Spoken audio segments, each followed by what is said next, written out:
Paris. Yet again, Naomi Campbell stole the show at Paris Fashion Week. The 51-year-old runway veteran trod the boards of Lanvin's flower-themed collection Sunday to screams from guests in a dramatic black cloak.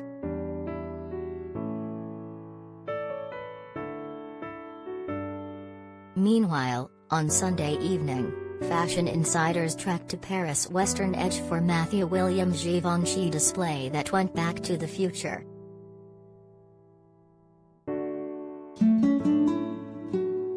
Here are some highlights of the day's 2022 spring collections.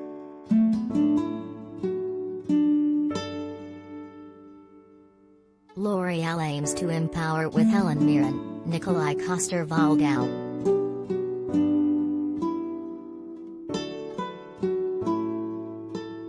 The setting, the Parvis des Droits de l'Homme, the paved forecourt of human rights, was symbolic.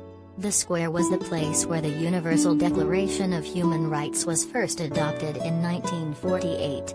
And this event was the big return by L'Oréal to Paris Fashion Week with a show against street harassment and in support of female empowerment.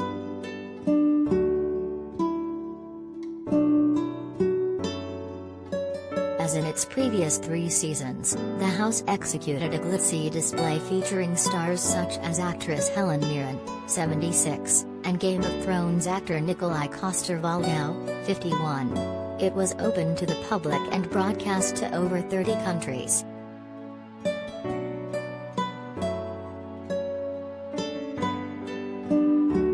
While the cosmetics giant deals with makeup and staging, the fashions are left to the professional designers. Behind the sparkling looks were Balmain, Elie Saab, Mugler, and Issey Miyake, as well as a selection of emerging houses such as Coach and Esther Manis.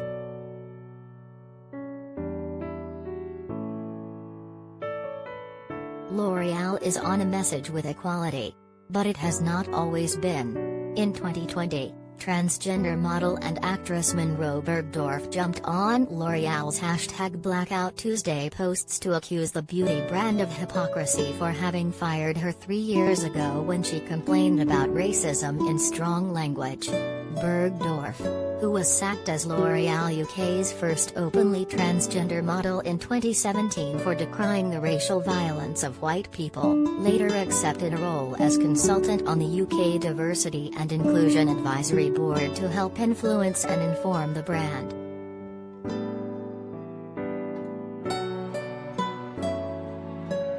Steve Jobs' daughter, Eve, makes runway debut during Paris Fashion Week. It was an honor.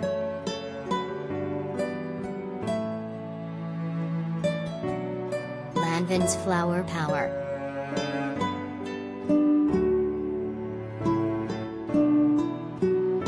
Flowers are a natural touchstone for spring. Lanvin was the latest house to use florals this season, designer Bruno Cialelli employing them with aplomb. It gave vibrancy, humor and a contemporary feel to this fresh morning collection.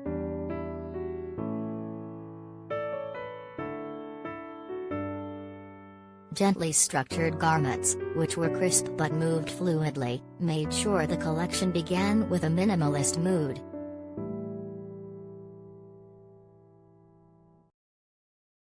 Following that came the historic touches that are necessary for the heritage-conscious brand, the world's oldest continuously running fashion house. Glistening sequined panels on chiffon dresses were drawn from a 1934 dress named Concerto.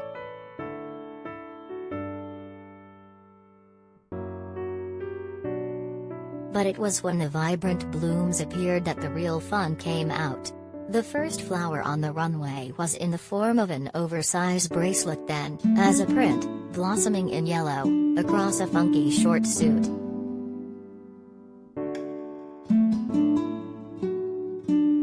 A black and yellow blown-up flower print was ubiquitous, an image executed in blurred focus. It gave the spring musing a harder, urban edge. Florals on an on-trend bikini top provided a stylish burst of color from beneath the vanilla suit jacket.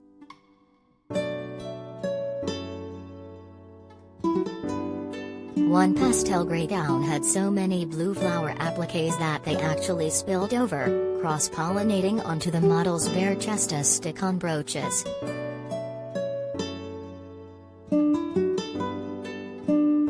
It still feels, however, as if there is some way to go before anyone can fill the shoes of longtime Lanvin designer and icon Albert Elbaz, who died last year.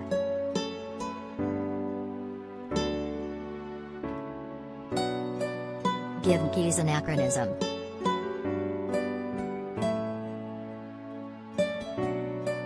Williams was on splendid form Sunday, putting a fashion-forward twist on historical clothing.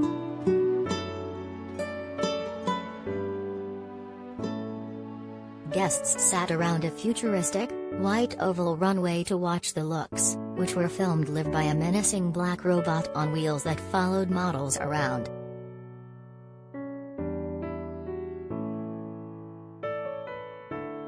Anachronism was everywhere in this 70-piece show, which frothed with the frills and flounce of yesteryear.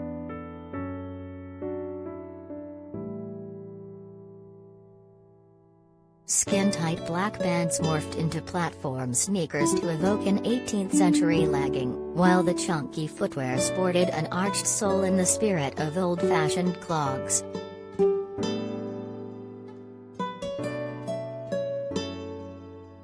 Corset silhouettes perfectly captured this season's mania with a bikini style, while crisp collars felt part Elizabethan rough, part space age. There were some fun contradictions.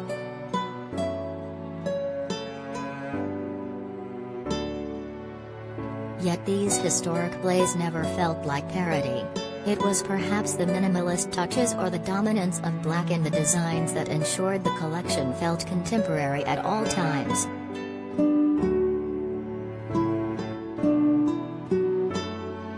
Paul Smith is crisp and loose.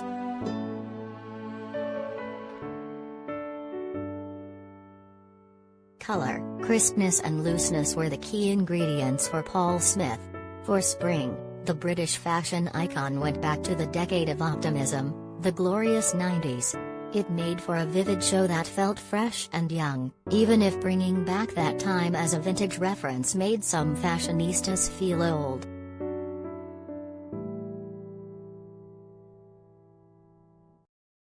Striped silk bandanas, blown-up check shirts and tight coffee jackets with round shoulders and flared pants evoked the era of Britpop.